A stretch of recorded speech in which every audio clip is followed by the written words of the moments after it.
So I got a comment recently that really cracked something open in me. A woman responded to a post where I said, "We choose our parents before we're born." And she wrote back, "I didn't choose to be abused. I didn't choose pain and neglect." Now, I sat with that for a few days because it hit something raw in me. It reminded me of the challenges that I've had with my parents and the inner work I've had to do to heal from their dysfunctional marriage. And I can now say that I understand that they were the perfect people to teach me the lessons I needed to learn. So if you've ever asked yourself, why would I choose this life? This video is for you. So here's a belief that changed everything for me. Before we're born, our soul chooses the precise life conditions that we'll experience.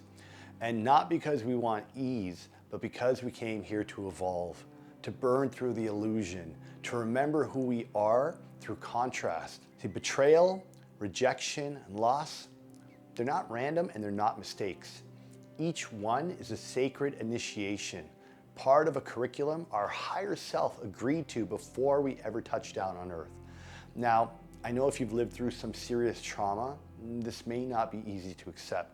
But what if your soul didn't choose the pain to break you?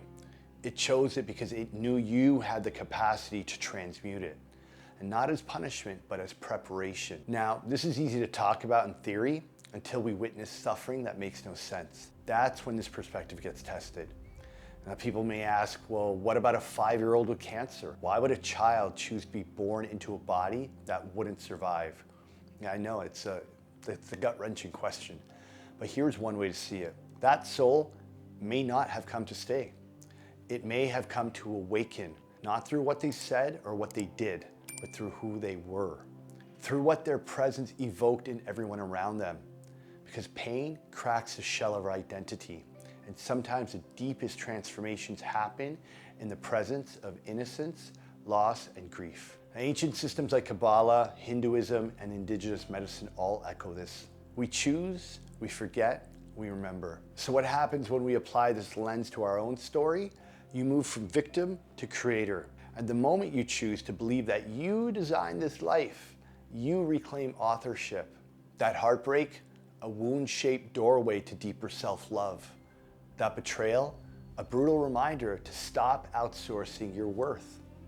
And that rock bottom, not a dead end, but an initiation. Now, most people think healing is about returning to who you were before the pain.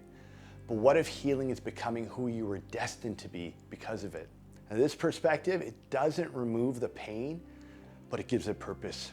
And it doesn't erase your past, it alchemizes it.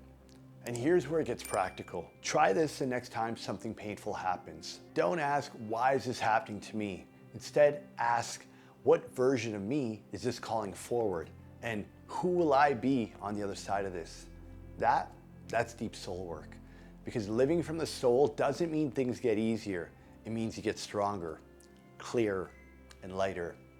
Not by building a flawless life, but by becoming the version of you who remembers why you came here. So I'll leave you with this. What if the pain you've been resisting was actually the portal to your highest timeline? And what if life wasn't punishing you, but preparing you? And what if the next version of you, the one with clarity, peace, and embodied purpose, is waiting on the other side of the thing you've been avoiding? I invite you to sit with this, journal on it, because you didn't come here to suffer, you came here to transcend through it.